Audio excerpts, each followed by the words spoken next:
gente, tudo bem? Estamos aqui para mais uma aula e agora nós vamos falar sobre treinamento organizacional. Vamos apresentar, então, alguns princípios e práticas relacionados a isso, ok?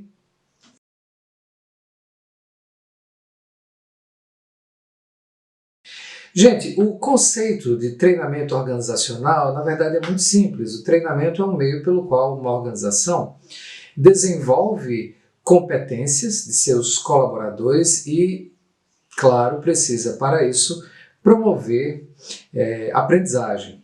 O treinamento, ele especificamente tem o seu foco nas necessidades imediatas da organização, nas necessidades de competências que precisam ser agregadas. Portanto, o seu foco é o presente da organização e, dessa maneira, é claro, ela pretende agregar valor. O treinamento organizacional é uma prática extremamente importante entre todas aquelas que fazem parte do escopo da gestão de pessoas, mas ele é particularmente relevante em função de que, dessa maneira, as pessoas que recebem treinamento dentro das organizações, elas melhoram as suas chances de contribuir para o alcance dos objetivos organizacionais que a organização estabeleceu para si mesma. E isso agrega valor à organização, obviamente, e melhora, é claro, os seus resultados, além de agregar valor ao próprio colaborador assim treinado. Então, o treinamento organizacional ele pode ser pensado em termos daquele que é o seu propósito específico, e na verdade são vários os focos possíveis para a prática de treinamento organizacional. Por exemplo, o treinamento organizacional ele pode visar a simples transmissão de informação, informação sobre a própria organização, sobre os serviços que ela oferece aos seus colaboradores, os produtos que ela, na verdade, coloca no mercado, as políticas internas à organização, as suas diretrizes, os seus regulamentos. O foco do treinamento ele pode também ser outro, ele pode ser especificamente o desenvolvimento de algumas habilidades. Talvez seja nisso que a gente pensa principalmente quando a gente está falando de treinamento. Então, com relação ao desenvolvimento de habilidades, nós podemos pensar que se tratam de habilidades de execução ou operação em algumas tarefas, manejo de certos equipamentos, máquinas, ferramentas e assim por diante.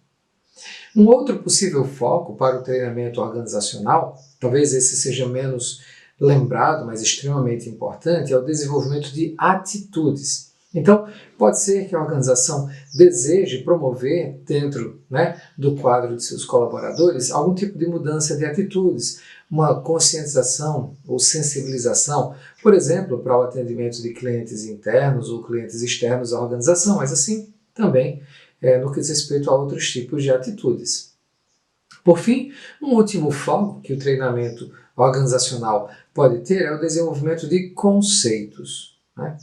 Então, com relação a isso, pode ser do interesse da organização desenvolver certas ideias e conceitos para ajudar as pessoas que trabalham na organização, os colaboradores, talvez principalmente gerentes, a pensar em termos mais genéricos, em termos mais globais, aquilo que concerne ao negócio em que a organização está inserida. Então, todo tipo de treinamento ele pode pensar como envolvendo uma sequência de passos específica que precisa ser executada para que o treinamento seja bem sucedido. Obviamente, o primeiro passo em que precisamos pensar é o diagnóstico. É claro que antecede qualquer tipo de treinamento organizacional diagnóstico, uma vez, nós acabamos de falar sobre isso, que o treinamento organizacional deve responder a necessidades imediatas da organização. Então, o diagnóstico é aquela etapa em que nós precisamos fazer o levantamento dessas necessidades, as necessidades presentes imediatas. É claro que num diagnóstico como esse também pode ser interesse pensarmos em levantar as necessidades futuras, mas veremos em outro momento como elas podem ser respondidas. A segunda etapa do treinamento organizacional, a gente pode pensar, é aquela que, uma vez que nós contamos com um diagnóstico adequado acerca de quais são as necessidades organizacionais, com essa informação, a gente faz um desenho do nosso programa de treinamento. Isso consiste em que, dessa maneira, desenhando o programa de treinamento, a gente elabora um projeto. cujo objetivo é atender às necessidades que a gente acabou de levantar em nosso diagnóstico. Então a gente planeja nesse passo. O quarto passo é a implementação do projeto que a gente acabou de conceber. Ou seja, quando nós passamos aquela fase em que a gente executa, em que a gente conduz todo o programa de treinamento nos termos em que ele foi concebido. Muita gente esquece do último passo, extremamente importante ao processo de treinamento organizacional. O quarto passo é a avaliação desse mesmo programa. Nós precisamos saber verificar o resultado produzido, né? Aqueles que foram obtidos com o treinamento que nós acabamos de realizar. Bom, então, é claro, uma vez que a gente tem essa visão geral do treinamento organizacional, a gente precisa pensar quais são os tipos de treinamento que estão à disposição, que a gente pode realizar.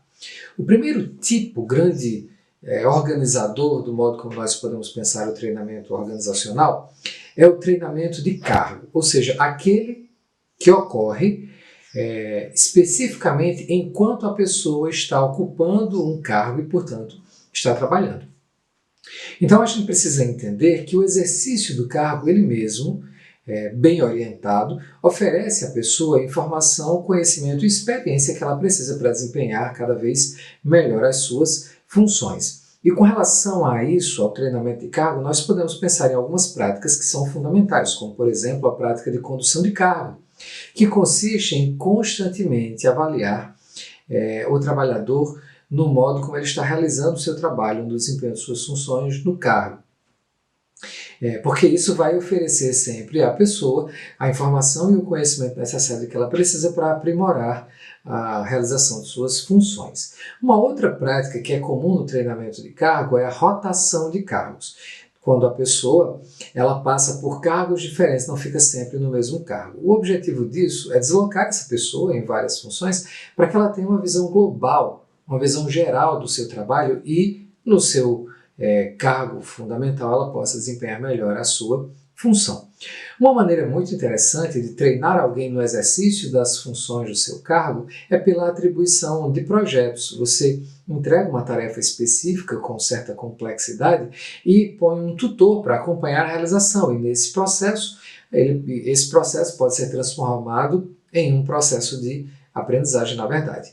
Uma outra perspectiva para o treinamento é conhecido como treinamento de classe. Então aqui nós temos aquela imagem mais comum do treinamento, em que a gente pode pensar que é colocar um instrutor, por exemplo, em uma sala de aula, para que ele ofereça aos colaboradores que participam do treinamento informação, conhecimento e alguma perspectiva acerca da experiência. Então, essa perspectiva de treinamento de classe, apresenta uma série de vantagens. A primeira delas é o grande escopo de possibilidades.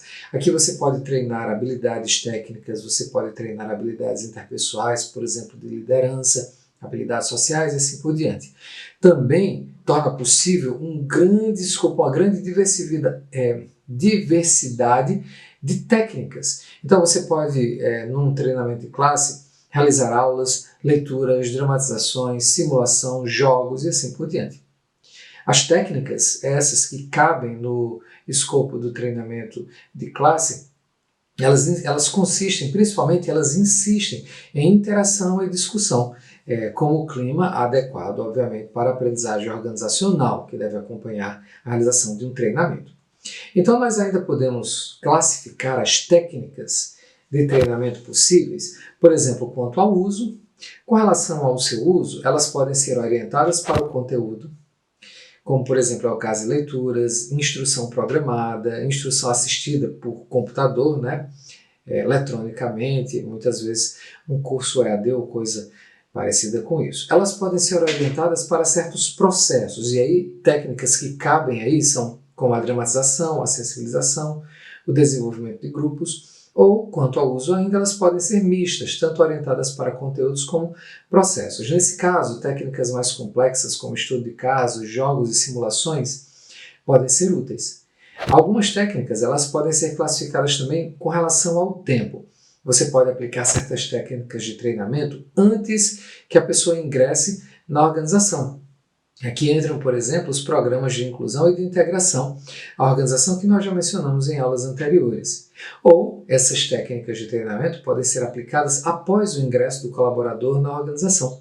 Então aqui nós temos, por exemplo, o treinamento de cargo que a gente acabou de mencionar, ou um treinamento que possa ser realizado fora do serviço, um treinamento de classe fora do horário de serviço, também pode ser. Aliás, as técnicas também podem ser classificadas quanto ao local de treinamento. Eu posso fazer o treinamento no local de trabalho, aqui entra o treinamento, mais uma vez, de cargo, o rodízio de cargos que nós já falamos, enfim. E fora do local de trabalho, aqui podem ter lugar aulas, painéis, casos, dramatização, debates, simulações, jogos, várias técnicas. Bom, a gente precisa sempre lembrar que a avaliação o treinamento precisa ser avaliado. Nós precisamos sempre aferir a relação custo-benefício para qualquer prática dentre aquelas que compõem a gestão de pessoas. E aí o que a gente precisa lembrar é que a gente precisa avaliar o impacto relativo da técnica, tá bom? Então isso tem que ficar em mente da gente. Eu espero que vocês tenham entendido, espero que tenham gostado da aula e se gostaram, não esqueçam de deixar o like, ok, gente? Valeu, até mais.